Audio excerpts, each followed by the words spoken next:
एकल आर्थिक व्यवस्था जिसका एक नेता हो, अडानी है मतलब उसके पीछे मोदी जी है।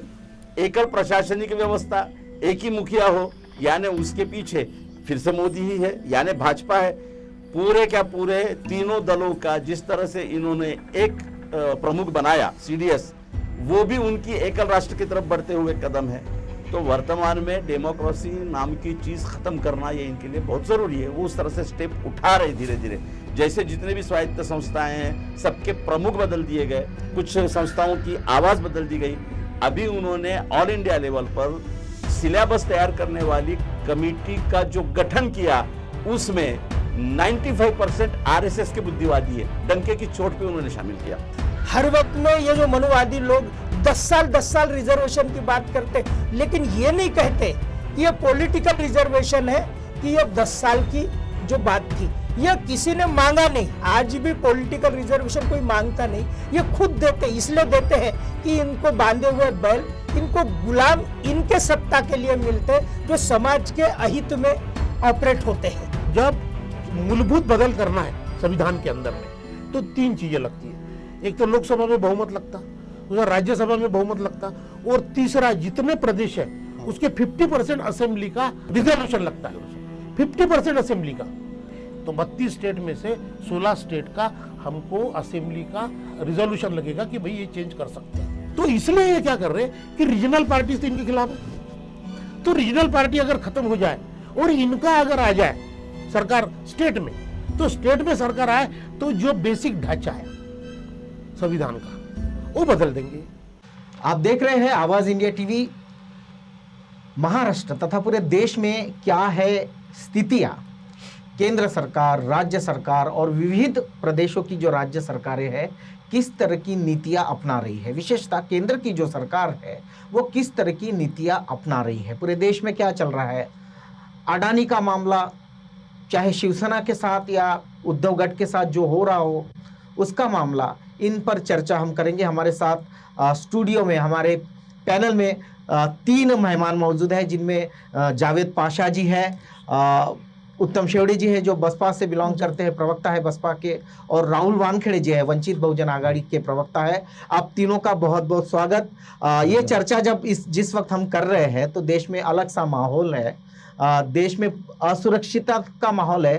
पहले असुरक्षितता सिर्फ धर्म के नाम पे और शांति के नाम पे थी, अब एक बहुत बड़ी इकोनॉमिक असुरक्षितता के भी घेरे में हम लोग आ गए हैं और केंद्र सरकार इस पे चुप्पी है, संसद इस पे कुछ नहीं बोल रही। जावेद जी, मैं आपके तरफ आऊंगा कि जिस बात की मैंने जिक्र किया शुरुआत में कि जिस तरह से हम महाराष्ट्र में देख रहे हैं कि शिवसेना हुआ करती थी जो हिंदुत्ववादी पार्टी है, बीजेपी भी खुद को हिंदुत्ववादी पार्टी करती है, लेकिन बीजेपी ने जो दांव खेला है इस बार पॉलिटिकल, वो शिवसेना को पूरी तरह से खत्म करने के लिए दांव खेला है। क्या है इसमें, इसके पर्दे के पीछे कि एक हिंदुत्ववादी पार्टी और उसकी सरकार दूसरी हिंदुत्ववादी पार्टी और सरकार को खत्म करना चाहती है?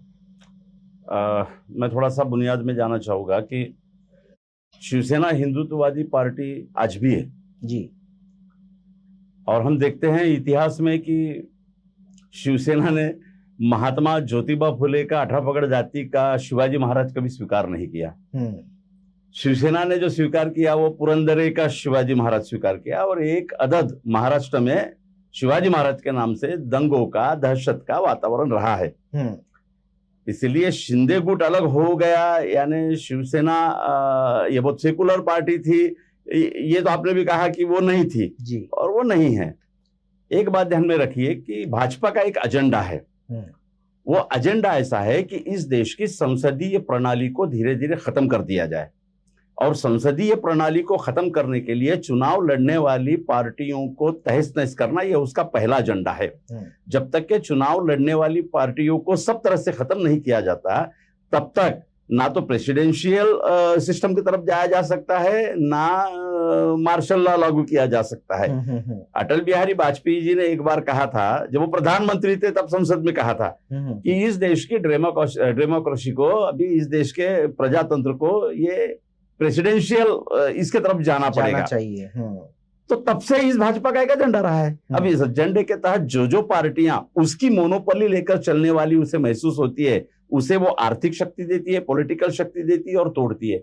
हम एक उदाहरण लेंगे कि आज शिंदे गुट अलग हो जाने से कुछ लोगों को बड़ी सहानुभूति हो रही है ओरिजिनल शिवसेना की तरफ से, लेकिन एक समय ऐसा गया है कि तथाकथित ही कहेंगे, लेकिन कांग्रेस और राष्ट्रवादी सेकुलर ही थे तथाकथित, इसके खिलाफ भाजपा से हाथ मिलाकर शिवसेना ने सत्ता बनाई। और तब भी उनका जो नारा था वो कोई धर्मनिरपेक्ष राज्य का तो था नहीं। जब शिवसेना और भाजपा की सत्ता, ओरिजिनल उद्धव जी की और शिवसेना भाजपा की सरकार थी, देवेंद्र फडणवीस जी की, वो तो कोई डेमोक्रेसी का नारा देते हुए आई नहीं थी, वो तो बाबा साहब अम्बेडकर के संविधान का नारा देते हुए आई नहीं थी। उसका भी उद्देश्य हिंदुत्ववादी भगवा फहराना ही था। और फिर पहेट में जब सबसे सेकुलर कही जाने वाली राष्ट्रवादी पार्टी के अजित पवार जी जाकर शपथ विधि ले लेते हैं, तब भी भाजपा का एजेंडा हिंदुत्ववादी राष्ट्र की तरफ बढ़ने का ही था। तो आज शिंदे उनके पास में मिले हैं बड़े गुट के तौर पर, तो हम इसे किसी शिवसेना में या सेकुलर शिवसेना में या बहुत बड़े दिल के नेता से एक छोटे दल के छोटे सोच के नेता ने शिवसेना को तोड़ा, ये नहीं सोचना चाहिए। परिप्रेक्ष्य ये है कि भाजपा का अपना एजेंडा है, उसके अंदर कौन कौन जा रहा है। तो भाजपा के एजेंडे में कौन कौन गया, तो आज 360 जो खासदार है भाजपा के, इन 360 में से 141 खासदार वही है जो पहले राष्ट्रवादी, कांग्रेस और तथाकथित सेकुलर पार्टियों में थे, वही पलटा मार के अभी भाजपा में है। और दूसरी बात, 160 खासदार भी भाजपा के पास में ऐसे हैं जो अनुसूचित जाति जनजाति से डॉक्टर बाबा साहब अंबेडकर ने दिए हुए आरक्षण की जगह से चुनकर आए हैं। भाजपा का एक ही उद्देश्य है, इस पर पूरे पार्टियों को, सभी पार्टियों के प्रवक्ताओं को, पूरे देश को सोचना पड़ेगा कि भाजपा अपने साथ में उन्हीं लोगों को ले रही है जो उसके समर्थन में एक तो खामोश रहे या तो उसके समर्थन में आवाज बुलंद करे कि हम आपके साथ में हैं। बिल्कुल, मैं आपको रोकूंगा। मैं उत्तम जी आपके तरफ आऊंगा कि इस तरह का जो अलायंस है बीजेपी के साथ शिवसेना का, फिर शिवसेना तोड़ने का, ये अलायंस उत्तर प्रदेश में बीएसपी के साथ भी एक बार 2 बार हो चुका है और उस अलायंस के तहत बहन मायावती जी सीएम भी बनी, लेकिन बीएसपी के साथ भी ये हादसा हुआ कि उनके भी लोगों को तोड़ा गया और पार्टी को कमजोर किया गया। इतिहास में जाने के तौर पर और इस घटना को आप कैसे देखेंगे? उत्तर प्रदेश में भी 67 जब एमएलए थे बसपा के, तब 40 एमएलए बीजेपी ने तोड़ा था। फिर कोर्ट में जाने के बाद में भी वो 5 साल बीतने तक के कोर्ट का कोई निर्णय नहीं हुआ। एंटी डिफेक्शन लॉ जो है, कानूनन जो पक्षांतर बंदी कायदा या विधेयक जो कहते हैं, उस वक्त भी था। फिर बाद में उसमें और भी चेंजेस हुए। चेंजेस ये हुए कि वो जो ज्यादा मेजॉरिटी से तोड़ेगा, जैसा कि पहले कम भी गए तो भी कानूनन अपराध होता था। फिर बाद में वो बड़े पैमाने पे तोड़े, जैसा कि चोरी किए तो गुनाह कम होगा, लेकिन महाचोरी किए तो गुनाह नहीं होगा। अच्छा, यानी डाका डाले तो ज्यादा अगर तोड़ोगे आप तो बहुत अच्छा होगा। तो एंटी डिफेक्शन लॉ में भी ये सारी बदमाशी की गई, तो इसलिए वो 5 साल निकलने तक के कोई डिसीजन नहीं हुआ। महाराष्ट्र में भी जब ये हालत हुई तो कोर्ट और इलेक्शन कमीशन, ये जिनकी सरकार रहती, फिर स्टेट में रहे या सेंटर में रहे, तो ये सरकार के इशारे से इलेक्शन कमीशन और कोर्ट भी चलता है, उनको ऑपरेट सरकार करता है। तो शासन प्रशासन के इशारे से ये सारे निर्णय लगते हैं, ना कि कोई कानूनन। जबकि कानूनन तो ये सारे गलत है। फिर अभी इलेक्शन कमीशन ने एक रिजल्ट दिया, कोर्ट दूसरा रिजल्ट देगा। कोर्ट बोलेगा ये मेरा रिजल्ट है, और इलेक्शन कमीशन बोलेगा ये मेरा रिजल्ट। सरकार बोलेगा हमारा तो है ही नहीं कुछ, जबकि ये सरकार के फेवर में सारा चलता है। सुप्रीम कोर्ट भी सरकार के फेवर में चलते हैं। इसलिए कानून का तो कोई ऐसा लगता नहीं कि कानून नाम की कोई चीज बची है। मैं एक ये इलेक्शन कमीशन के बारे में एक बात बताऊंगा। 84 में जब 14 अप्रैल 84 को जब बीएसपी बनी थी और दिसंबर 84 में जो नेशनल लेवल के पूरे जनरल इलेक्शन लोकसभा के हुए थे, तो बड़े पैमाने पे रिगिंग हुई थी। और रिगिंग ये इंग्लिश का शब्द है जिसको क्या कहेंगे कि वो जो भी भ्रष्टाचार होता है, मतों की जो चोरी होती है, तो उस वक्त तो पेटियों में मत डाले जाते थे, तो बड़े पैमाने पे हुआ। मान्यवर कांशीराम जी ने पहली बार हुआ कि नेशनल लेवल पे दिल्ली के इलेक्शन कमीशन के ऑफिस के सामने मोर्चा निकाला था। उस ऑफिस के ऊपर में बड़े पैमाने पे मोर्चा, और ये कहा था कि अगर आप ये रिगिंग नहीं बंद करोगे, तो उस वक्त फॉर्म में थी DS4, तो DS4 को मैं भारत का सबसे सुपर रिगिंग फोर्स बनाऊंगा, ये उन्होंने कहा था। तो मुझे लगता कि फिर बाद में उनके ध्यान में आया कि ये बसपा बहुत उभरती ताकत है और हमको तो वोटों की चोरी भी नहीं करने देगा, ये वोटों की चोरी भी रोकेंगे। जब रोकेंगे तो क्या करेंगे? फिर बाद में आप देखते हैं कि आज जो EVM का मामला है, BSP को रोकने के लिए, क्योंकि BSP तो 85% का लीडरशिप करती थी, नेतृत्व करती थी, और ये 15% वाले कभी जीत नहीं सकते थे। इसलिए उन्होंने ये नया फार्मूला, वो कांग्रेस के जमाने से, कांग्रेस उसमें नंबर 1 पे इन्वॉल्व है, तो कांग्रेस और फिर बीजेपी इनकी मिली भगत से आज जो ये जो EVM का जो खेला चल रहा है, तो उसके लिए वो जिम्मेदार है। बिल्कुल, मैं आपको रोकूंगा राहुल जी, मैं आपके तरफ आऊंगा, क्योंकि रिसेंटली जो पॉलिटिकल सीक्वेंस है वो ऐसा है कि उद्धव गढ़ जो है शिवसेना का, उनके साथ आपका अलायंस की बात चली, मीडिया में बात आई कि आप अलायंस उनके साथ करने वाले हो, और ऐसे ही दौर में निर्वाचन आयोग जो रिजल्ट देता है कि भाई चिन्ह भी शिंदे गढ़ को जा रहा है और नाम भी शिंदे गढ़ को जा रहा है। अभी तो यह है कि प्रॉपर्टी और बैंक अकाउंट्स जो है वो किस गढ़ के तरफ जाएंगे, उसमें जद्दोजहद चल रही है। तो ये जो सारा का सारा मामला है, ये एक विशिष्ट सोच ने पूरा स्क्रिप्ट, उसका सीक्वेंस जिसको क्रोनोग्राफी बोलते हैं, वो पूरी लिखी है, और उसमें नाम आता है, सीधा सीधा नाम लेंगे देवेंद्र फडणवीस का। क्या इस बात को मानते हैं आप? देखिए कि पहले तो वंचित बहुजन आघाड़ी की जो ये हुआ है, पैक्ट हुआ है, तो ऑलरेडी हो चुका है जी, वो तो घोषित है। तो उसके बाद में ये निर्णय आया। अब सवाल ये है कि हिंदुत्ववादी मतों के 2 क्लेमनेंट थे, एक शिवसेना थी, दूसरा बीजेपी थी। तो हिंदुत्ववादी वोटों का क्लेमनेंट जब उनको छोड़ के सो कॉल्ड सेकुलर के साथ गया, सो कॉल्ड, उनको सेकुलर कितने हैं वो सूडो सेकुलर है, हम भी जानते हैं, उसके साथ गया, और उसके साथ जाने के बाद में इनको लगा कि अब ये खतरा है कि ये वोट डिवाइड होगा दोनों में हिंदुत्व के नाम से। अच्छा, हिंदू हृदय सम्राट कौन है? बाला साहब ठाकरे। हिंदू हृदय सम्राट बाला साहब ठाकरे जो है वो ब्राह्मण नहीं है, वो सीकेपी है, और ब्राह्मणों के सिवा हिंदू हृदय सम्राट दूसरा हो सकता है, ये बात उनको डाइजेस्ट नहीं हो रही थी। तो जब इनको मौका मिला, तो मौका मिलते ही, अच्छा दूसरी बात कैसी है कि जो रीजनल पार्टीज है उसको खत्म करना, जैसे BSP के साथ भी हुआ है, यहां भी हुआ है, नीतीश बच गया, होशियार था थोड़ा, तो रीजनल पार्टीज को खत्म करना। यहां बीजेपी कैसी बड़ी महाराष्ट्र के अंदर में, शिवसेना का साथ लेकर बड़ी, नहीं तो वो तो अर्बन पार्टी थी ना, वो तो ग्रामीण में कुछ था ही नहीं उसका आधार। तो ग्रामीण में आधार इसके साथ लिया उन्होंने जाकर, और इसका यूज करके, यूज एंड थ्रो, ये जो नीति है, तो इस नीति का उपयोग करके उन्होंने क्या किया कि शिंदे को बाजू किया। पैसे जो भी खोके सरकार वगैरह जो चल रहा है, अभी तो गेम कैसा है, अभी गेम पैसे का गेम है। अभी डेमोक्रेसी की एक व्याख्या ही है, नई व्याख्या है। 1% लोगों ने 1% लोगों के लिए 1% के हित के लिए चलाई हुई सरकार यानी डेमोक्रेसी। जो 1% लोग हैं, जो 1% लोग पूरा कंट्रोल करते हैं आर्थिक रूप से। तो अभी ऐसे हुआ कि जो इलेक्शन कमिश्नर है, राजीव कुमार जी है ना, हमारे election commissioner, chief election commissioner of India ji, अब इनकी नियुक्ति 24 घंटे के अंदर हुई। उस पर भी बहुत प्रश्न चिन्ह, उसमें भी प्रश्न चिन्ह है कि 24 घंटे के अंदर में इतना प्राइम पोस्ट पे एक एडवर्टाइजमेंट, कुछ भी नहीं, सबमिशन और नियुक्ति with in 24 hours, with in 24 hours. अच्छा, कोई इंटरव्यू नहीं, कुछ नहीं। अच्छा, कोई 10 लोगों का पैनल नहीं है, कुछ नहीं है, 10 लोगों का इंटरव्यू नहीं है, या 10 लोगों लिस्ट में भी नहीं है कि वो लिस्ट बनाई गई फिर उसको शॉर्ट किया गया, ऐसा भी कुछ नहीं। तो इसको जब बिठाया गया, तो इसको बिठाने के पीछे उसको टारगेट देकर बिठाया गया। मोदी सरकार ने टारगेट दिया उसको और उसको बिठाया।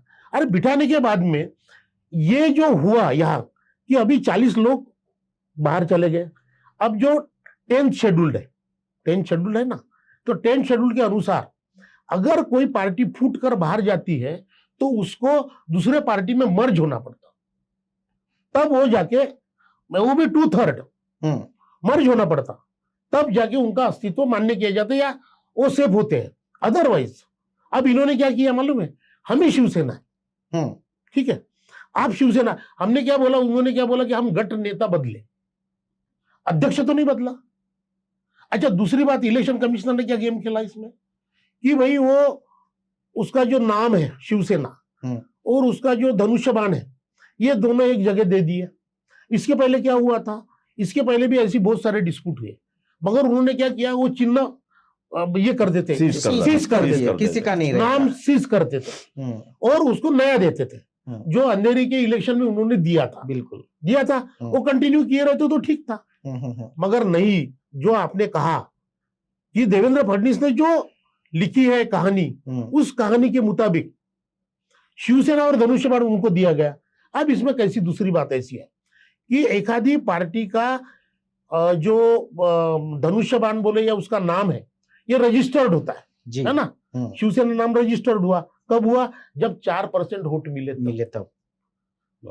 ये दूसरी बात, धनुष्य बाण कब रजिस्टर हुआ, जब 4% वोट मिले तब। अब जिन्होंने 4% वोट लाने के लिए जद्दोजहद की, जिन्होंने अपना खून पसीना एक किया, वो किसके साथ है, उद्धव के साथ है। तो ये इलेक्शन कमीशन ने ये करना चाहिए कि भैया ये पार्टी रजिस्टर करने के पीछे में जो लोग थे, चिन्ह रजिस्टर हुआ इसलिए कैंसिल किया ना आपने भैया, है ना, नाम रजिस्टर हुआ इसलिए कैंसिल किया ना। अगर रजिस्टर नहीं रहता तो इलेक्शन कमीशन का कोई रोल ही नहीं है, कोई रोल है। तो जिन लोगों ने ये जद्दोजहद करके अपना खून पसीना एक करके अपनी जवानी लुटा के, जो लीलाधर डाके है, मनोहर जोशी है, वो किसके साथ है, उद्धव ठाकरे के साथ है। तो ये जो बिठाया गया है राजीव कुमार, ये राजीव कुमार अभी तो एक ऐसी भी आया कि 2000 करोड़ लिया उसने। अच्छा, अरे बोला ना उसने, संजय राउत ने बोला ना। अब इसमें क्या होगा मैं आपको आगे भी बताता हूं। आगे में ऐसे होगा कि सपोज मैं अरबपति हूं और मैं अरबपति है, मेरे को सीएम बनना है, या मैं नहीं भी बनूंगा मगर मेरा पपेट या जो मेरी उंगली पे नचेगा उसको मेरे को सीएम बनना है, तो मैं पार्टी को अमाप पैसा देकर तोड़ डालू और तोड़ के मैं मेरा सीएम बनाऊंगा, वो सीएम सारे कॉन्ट्रैक्ट मेरे को देगा। यानी मैं सपोज 5000 करोड़ लगाया तो 50,000 करोड़ में कमा लूंगा, ये धंधा बन गया। बिल्कुल, यानी इसमें नैतिकता की कोई बात नहीं। नैतिकता देखो, मैं आपको एक बात बताता हूं, नैतिकता तब खत्म हुई जब ये सार्वजनिक हुआ, साम दाम दंड भेद, ये शब्द जब सार्वजनिक हुआ उसी दिन नैतिकता खत्म हो गई इस देश की। क्योंकि क्या होता है, साम दाम दंड भेद, इसका मतलब क्या है, क्या मतलब है कि भाई कुछ भी करो और मिलाओ, कुछ भी करो का मतलब क्या, नैतिकता जीरो। और ये साम दाम दंड भेद लाने वाला जो चाणक्य है, इस देश की राजनीति का और देश का सत्यानाश अगर किसी ने किया, वो चाणक्य नीति ने किया। ये चाणक्य नीति ने किया, ये चाणक्य नीति से आई बातें। और वो चाणक्य नीति के कारण उसने तो यहां तक बोला है चाणक्य ने कि भाई राजा ने राजकोष भरने के लिए वेश्या व्यवसाय, चोरी, दारू, लूटपाट, इसको लीगल कर देना चाहिए। नहीं, लीगल भी कर देना चाहिए और उससे टैक्स वसूल करके अपनी तिजोरी भरनी चाहिए। यानी इस तरह की नीति लेकर जो जिनको वो कौटिल्य जो भी है उसका जो आदर्श है वो लेकर ये लोग चल रहे हैं, तो इस देश में डेमोक्रेसी नाम की कोई चीज नहीं। बिल्कुल, देश में नैतिकता नहीं बची। जावेद जी, ये कहा जाता है कि प्यार, मोहब्बत और राजनीति में सब कुछ जायज है, लेकिन और एक कहावत है कि चुड़ैल भी अगर कुछ करती है तो 2 घर छोड़ देती है। क्या बीजेपी चुड़ैल से भी गई बीती है? एक सेटल एजेंडा है उनका आजादी से पहले, यानी जब संविधान बनने की प्रक्रिया थी तब से वे डेमोक्रेटिक इंडिया के विरोध में ही थे ना। वो तो संसद भी नहीं बनाना चाहते थे, यानी संघ राष्ट्र के विरोध में थे, एकल राष्ट्र की कल्पना है उनकी। और उन्हें पता है कि जब तक संसद काबिज नहीं करेंगे और एकल राष्ट्र बनाने के लिए 1/3 मेजॉरिटी से राज्यसभाएं काबिज नहीं करेंगे तब तक वे संविधान को पूरी तरह बदल नहीं सकते हैं। उनका बिल्कुल सेटल प्रोग्रामिंग है और सेटल प्रोग्रामिंग से वो जाते जा रहे हैं। अब एक बात बड़ी मजे की बात है कि भाजपा ने किसी भी पक्ष से हाथ मिलाने के लिए कभी भी ना नहीं कहा है। ये उनकी नीति आप देख लीजिए, चाहे उत्तर प्रदेश में बसपा हो या कांग्रेस हो या समाजवादी हो, इवन कश्मीर में भी उन्होंने मिलाया। यही क्यों, पाकिस्तान बनने से पहले जिन्ना के साथ भी बंगाल में अर्थमंत्री थे और मुस्लिम लीग के साथ में बराबरी के अधिकार थे।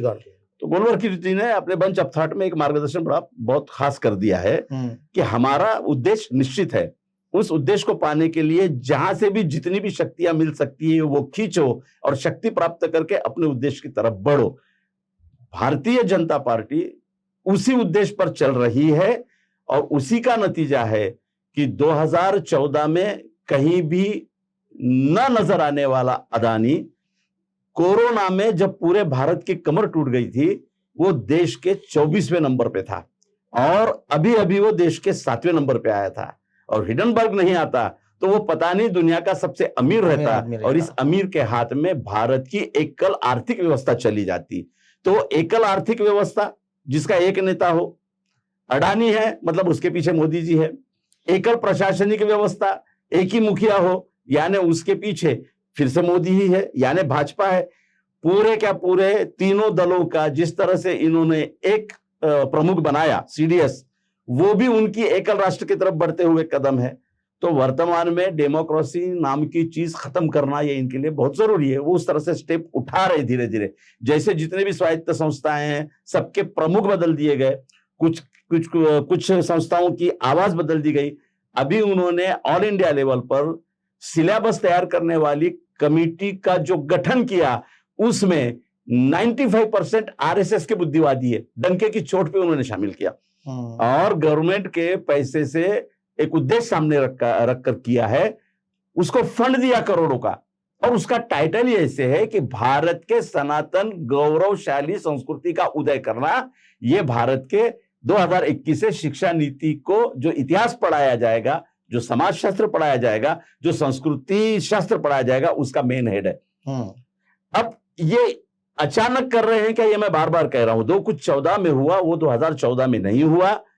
जिन्होंने बाबा साहब के डेमोक्रेसी के सिद्धांतों को सही ढंग से नहीं समझा, जिन्होंने महात्मा ज्योतिबा फुले के सिद्धांतों को सही ढंग से नहीं समझा, जिन्होंने छत्रपति शाहू महाराज के भी उद्देश्यों को सही ढंग से नहीं समझा और सत्ता में बैठने के बाद में वे हस्तक रहे भाजपा के, वे हस्तक रहे आरएसएस के, उन्हीं लोगों का पाप है कि डेमोक्रेसी आज बड़े संकट में फंसी हुई है। ये 2014 में नहीं हुआ है। तो बाबा साहब आंबेडकर जी ने 1951 में पहली संसद बैठने के बाद ही कह दिया था कि इस देश में सबसे बड़ा संकट ये मतदान की प्रक्रिया से ही आने वाला है।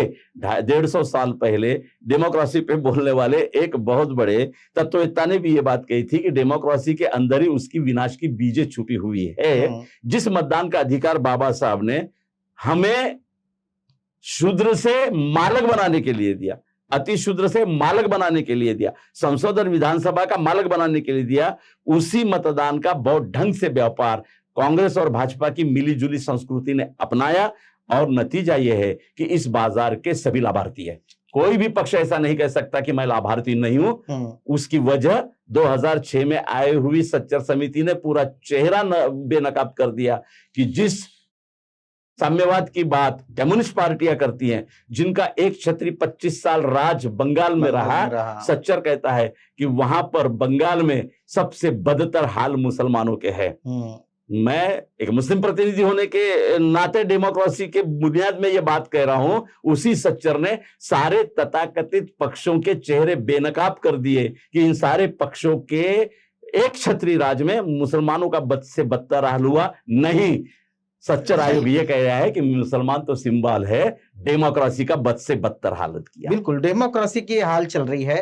उत्तम जी, आपकी पार्टी राष्ट्रीय पार्टी है, देश में इस तरह का जो माहौल चल रहा है जिसे हम ये कहेंगे कि हम लोग एक तो तानाशाही की ओर बढ़ रहे हैं, दूसरा महत्वपूर्ण मुद्दा है कि हम लोग हिंदू राष्ट्र की तरफ जा रहे हैं।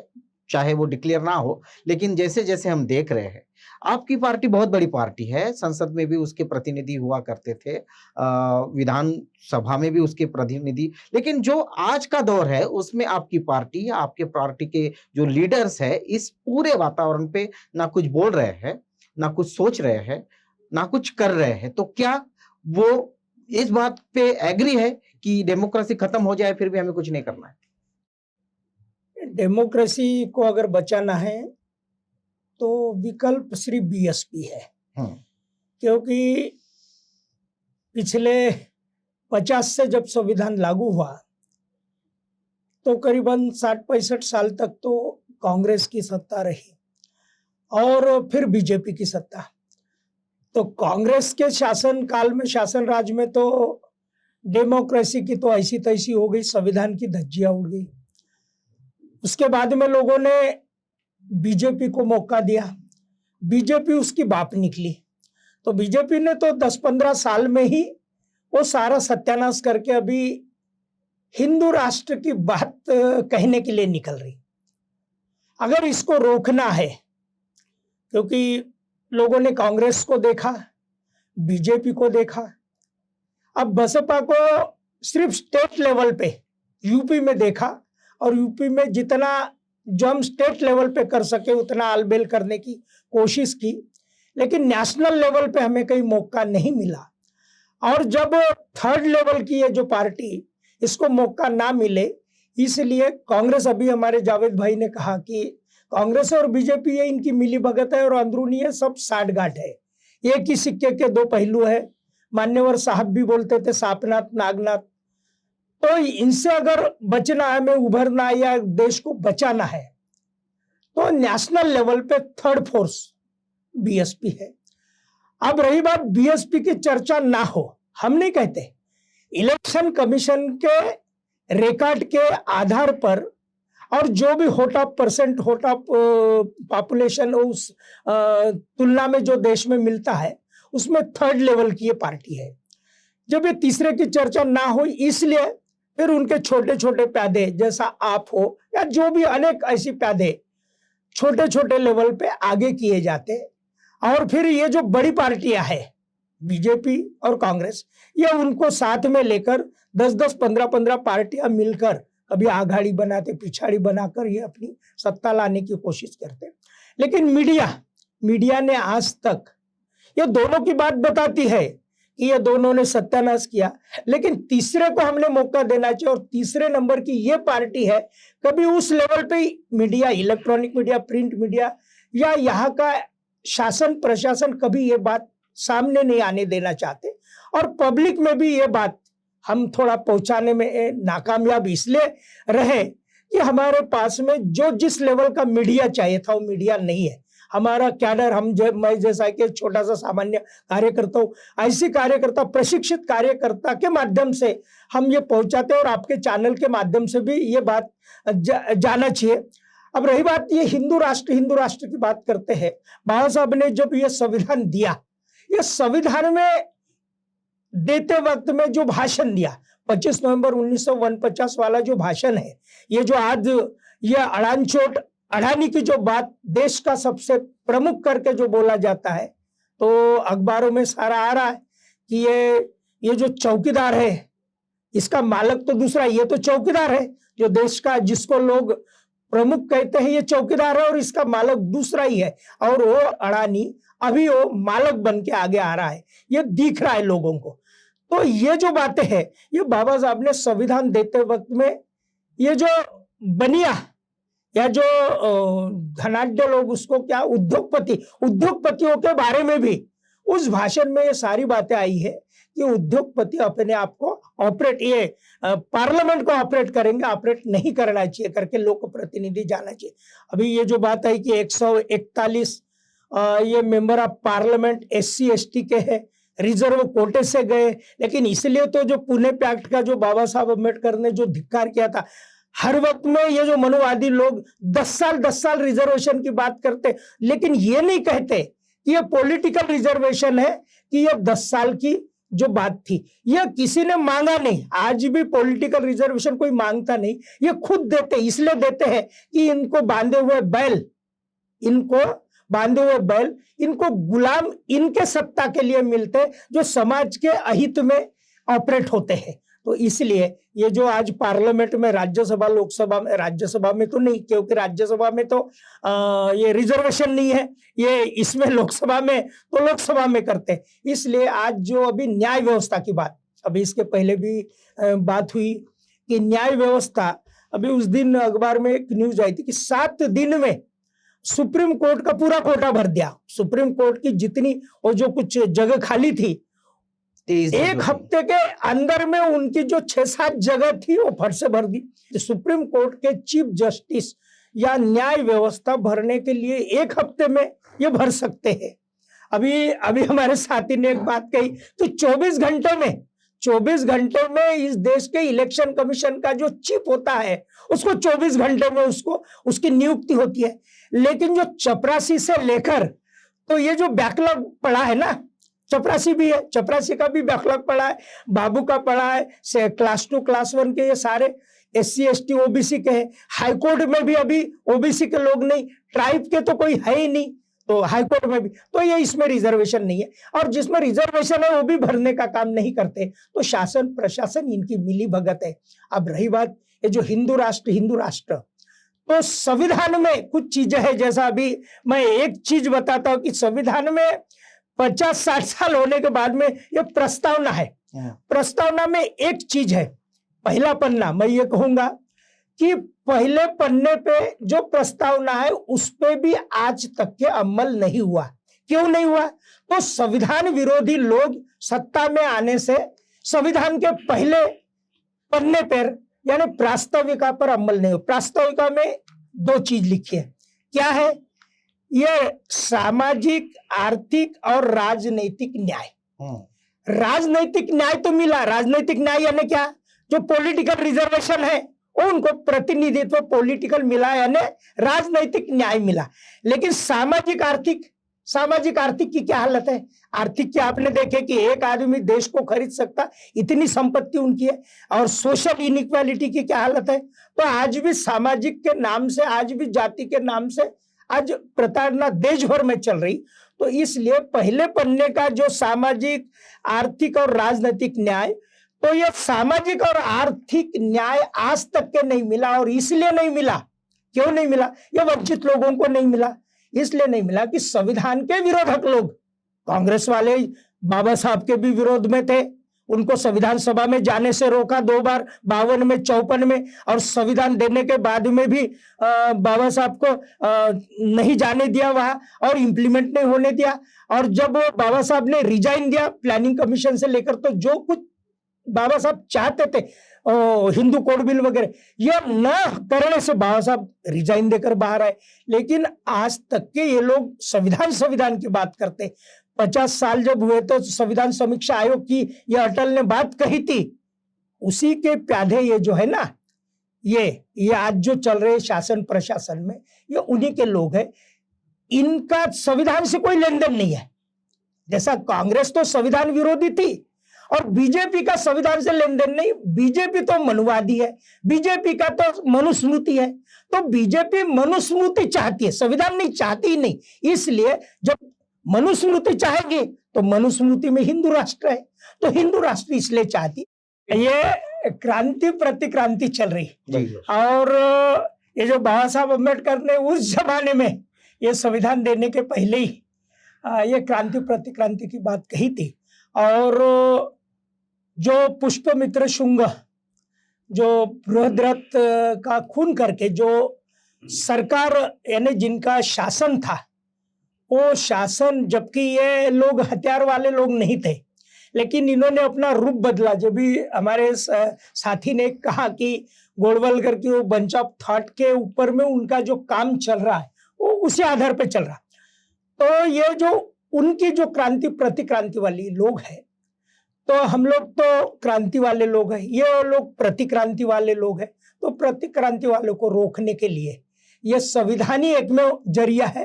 और रही बात अभी जो सिविल वार की जो बात चल रही है, ऐसा जो इन्होंने जो जी। शंका व्यक्त की थी, एक यहाँ के नागपुर के एक बहुत बड़े इतिहास तज्ञ हैं जिनका MM देशमुख जिनका नाम है, उन्होंने एक लाइन बहुत सटीक कही, कुछ भी होता है अगर देश में तो सबको छोड़ना शेंडी को पकड़ना। ये एक ही लाइन है उनकी, सबको छोड़ना शेंडी को पकड़ना।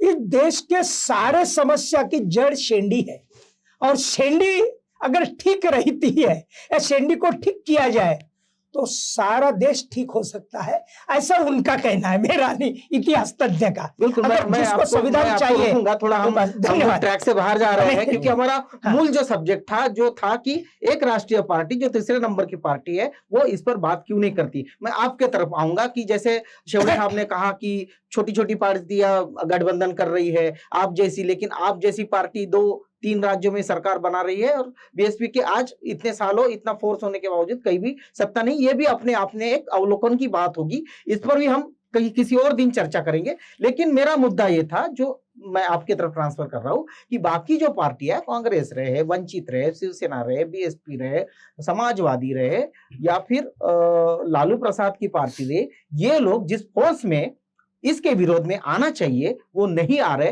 क्या ये कारण क्या है इसका? देखिए, सबसे पहले बात यह है कि जिस तरह से पॉलिटिकल पार्टियों के खुद के जो विचारधाराएं रहती है, जो एजेंडा रहते हैं, उसको लेकर वो कितने प्रामाणिक है, इसके ऊपर वो पार्टी का भविष्य टिका रहता है। तो इकट्ठा आ नहीं रहे ऐसी बात नहीं है, इकट्ठा आ रहे हैं। जैसे कि अपन इसमें देखेंगे, बिहार में वो दोनों 2 जगह थे, इकट्ठा आ गए। हम भी आए शिवसेना के साथ में, क्योंकि शिवसेना ने ये कहा कि हमारा जो हिंदुत्व है वो शेंडी और जानवे का नहीं है। वो बोले हमारा प्रबोधनकार ठाकरे का हिंदुत्व है। तो प्रबोधनकार ठाकरे का जो हिंदुत्व है वो हिंदुत्व समानता के स्तर पे चलने वाला है, जो भट्टशाही से मुक्त है। तो ये करने के बाद में हमको आज हमारी अवस्था क्या है कि हमको संविधान बचाना है। जैसी आपने पहले कहा था कि अभी एक देखो, हमारे जो उपराष्ट्रपति है, इन्होंने एक सभा के अंदर में ये बोल दिया कि फंडामेंटल जो राइट्स है वो बदल नहीं सकते, ऐसी सुप्रीम कोर्ट ने जो कहा है ये गलत है। इन्हें बोला है मेरा, ये गलत है। जो मूलभूत ढांचा है संविधान का वो बदल नहीं सकते, ये बोलना सुप्रीम कोर्ट ने ये गलत है। क्योंकि हम जो लोग चुन कर आते हैं, करोड़ों लोग हमको चुन के देते हैं, तो हमको सब अधिकार है, हम कोई भी चेंज कर सकते। तो ये क्या है, सिग्नल है। कैसा सिग्नल है?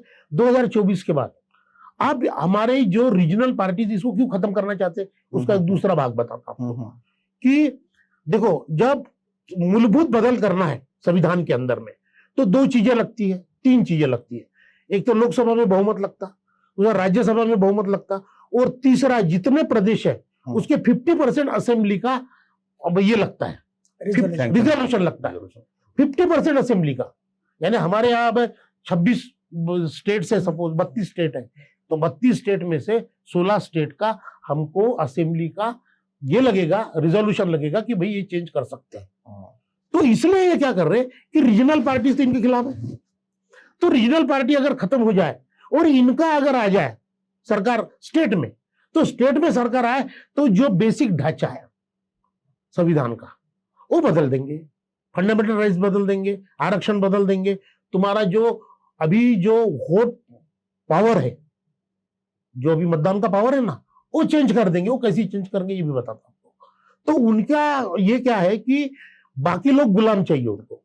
जैसी बंच ऑफ थॉट में गोलवलकर जी ने कहा है कि पूरे देश की प्रॉपर्टी सिर्फ 2-4 लोगों के हाथ में चाहिए, जो कि हो रहा है। नहीं भाई, उसका तो चल रहा है ना। यानी उनको बंच ऑफ थॉट है, वो गाइडलाइंस है उनकी, वो ब्लूप्रिंट है उनका।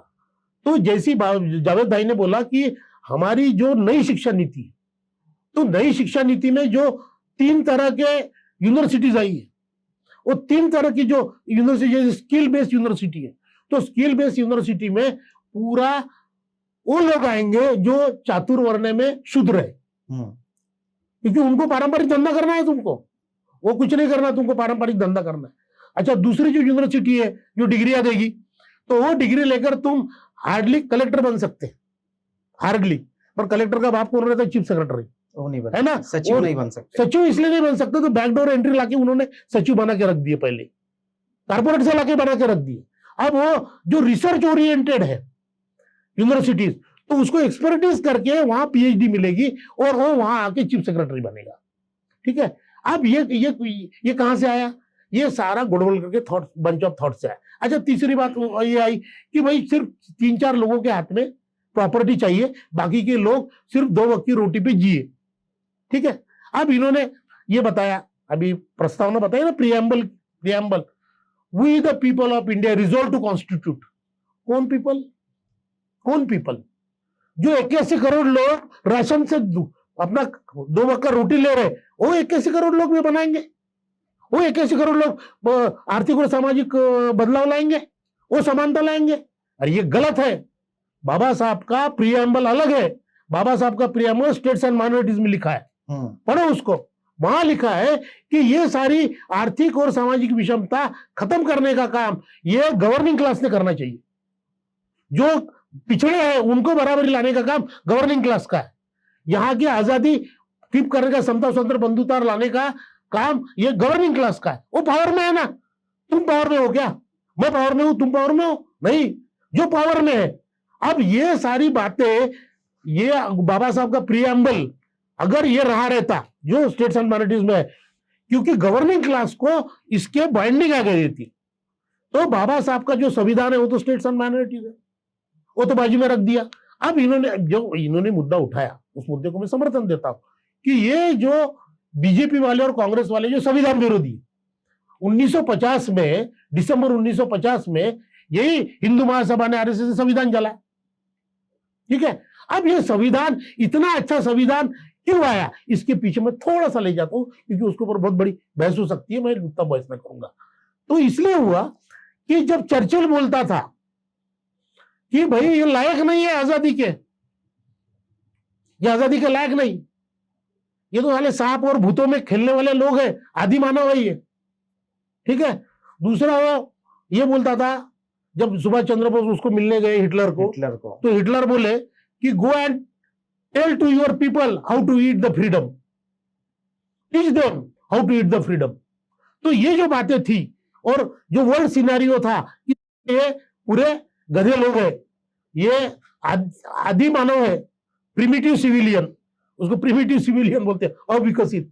तो ये फिर नेशनल सिनेरियो होने के बाद में इनको लगा कि नहीं, हम इस तरह की ये करेंगे। उसमें सबसे बड़ा योगदान बाबा साहब का इसलिए है कि सेकंड राउंड टेबल कॉन्फ्रेंस के अंदर में बाबा साहब ने बोला था कि इस देश के अंदर हमको डेमोक्रेसी चाहिए और तुम निकल जाओ यहां से। डेमोक्रेसी की पहली बात गांधी ने नहीं कही। गांधी तो बोले पार्शल स्वतंत्र पे जाइए हमको, यानी तुम परराष्ट्र नीति और ये जो है अपने सैन्य ये आपके पास रखो, बाकी हमको दो।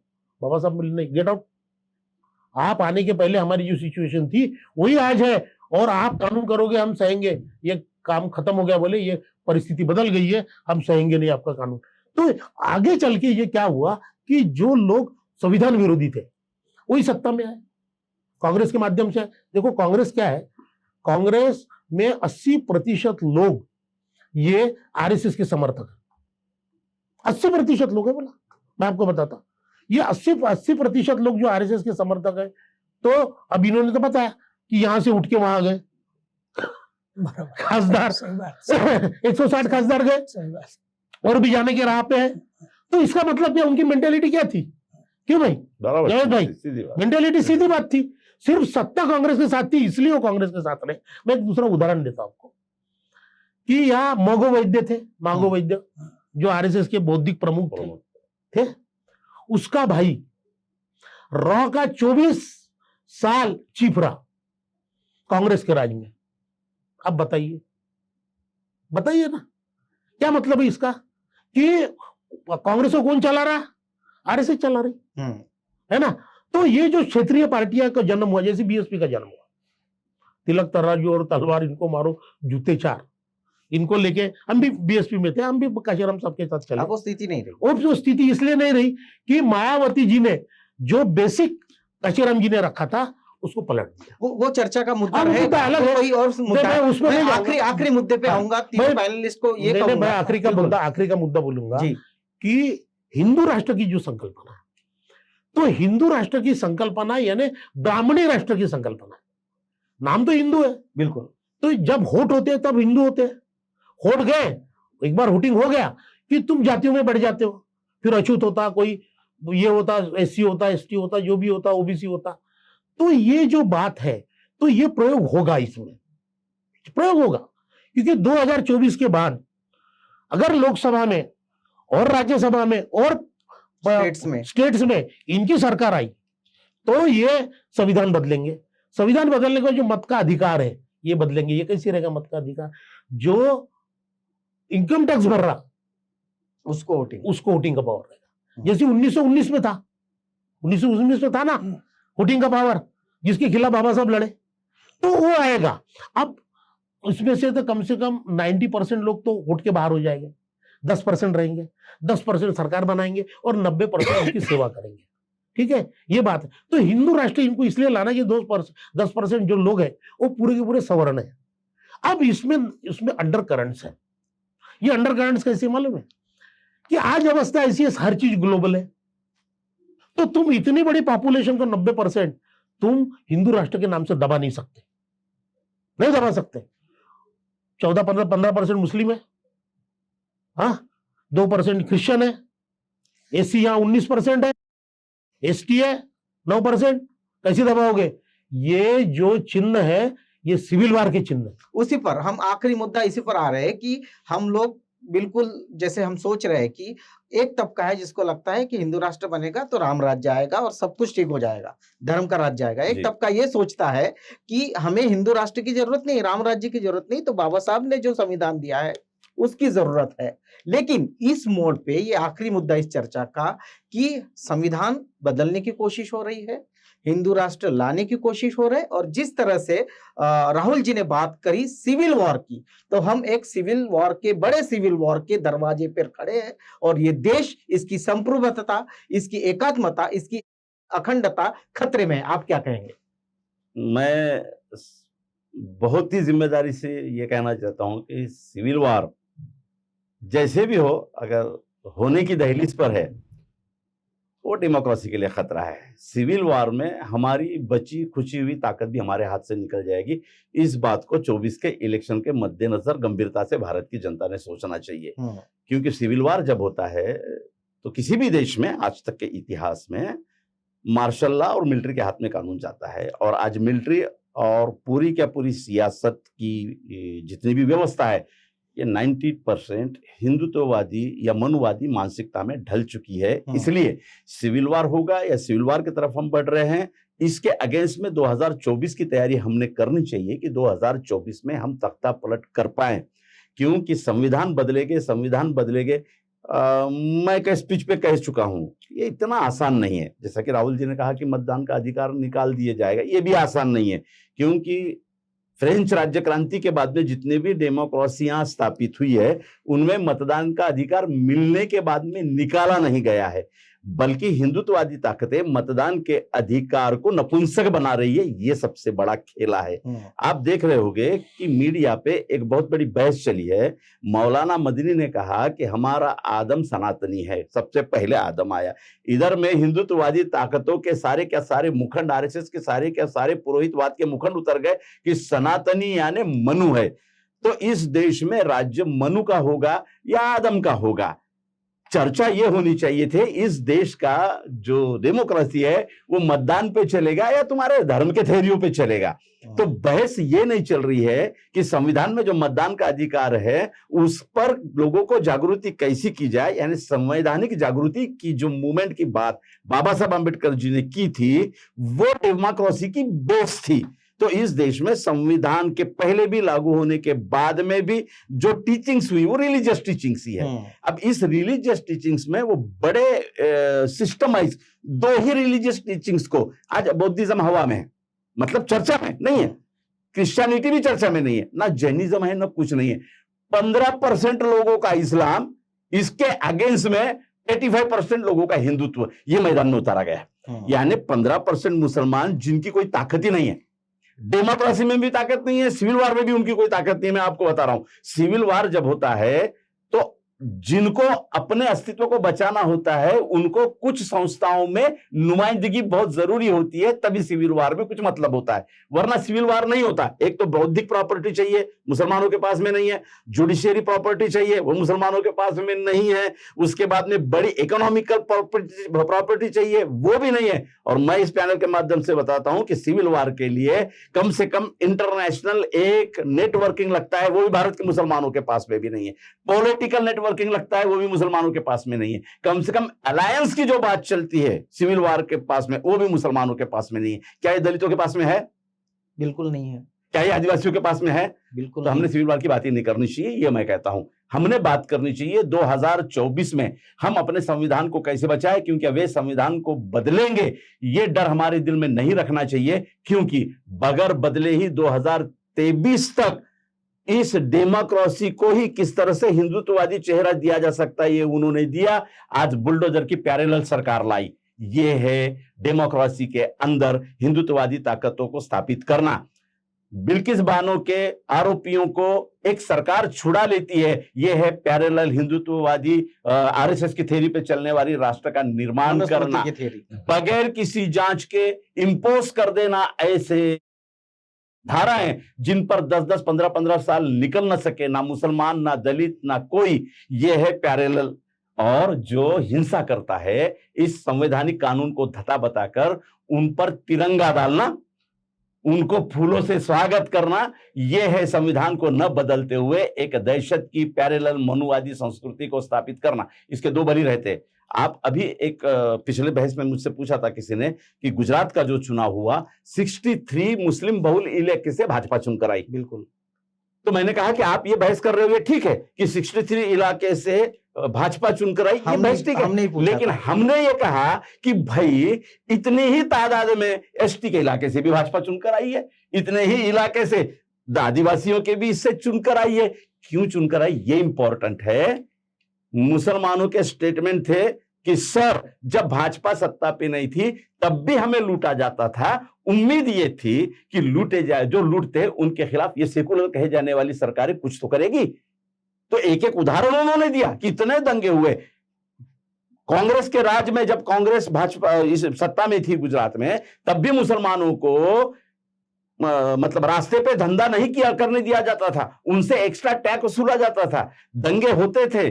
कोई भी कार्रवाई कांग्रेस ने दंगा करने वाले लोगों के खिलाफ नहीं की। तो 63% जहां से सीटें चुनकर आई, वहां के मुसलमानों का कहना था कि सर हमारा एक बटन का ही टाइम गया ना, 2 सेकंड का, हमने वो बटन दबा के दे दी इनको सत्ता, अब हम 5 साल सुखी रहेंगे। हिंदुत्ववाद का भयानक षड्यंत्र ध्यान में देखिए कि एक पूरी कम्युनिटी को डेमोक्रेटिक वॉइस उसका दबाकर, आश्रित बनाकर अपने इलाके में सुख से जियो, तुम्हें कुछ नहीं होने देंगे, अगर नहीं देते हो तो हम मार देंगे तुम्हें।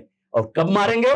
जब हमारी सत्ता नहीं थी तब भी मारेंगे, अभी तो हमारी सत्ता है तो तुम बेमौत मरोगे। तो मुसलमानों ने कहा बेमौत मरने से बेहतर है कि एक वोट इनको दे दो, हम 5 साल तक ये कुछ भी करे देश का सत्यानाश, हम सुखी रहेंगे। ये जो व्यवस्था डेवलप की जा रही है ये बड़ी खतरनाक है। अभी बाबा आ गए बागेश्वर जी, परसों मैं स्टेटमेंट सुन रहा था डायरेक्ट, या बच्चा बच्चा हिंदुत्व के लिए जाग गया है, और जिस दिन हम आह्वान करेंगे उस दिन जो जो हथियार हमारे पास में होंगे वो लेकर हम हिंदू राष्ट्र के लिए कुर्बानी करने के लिए मैदान पे उतर जाएंगे।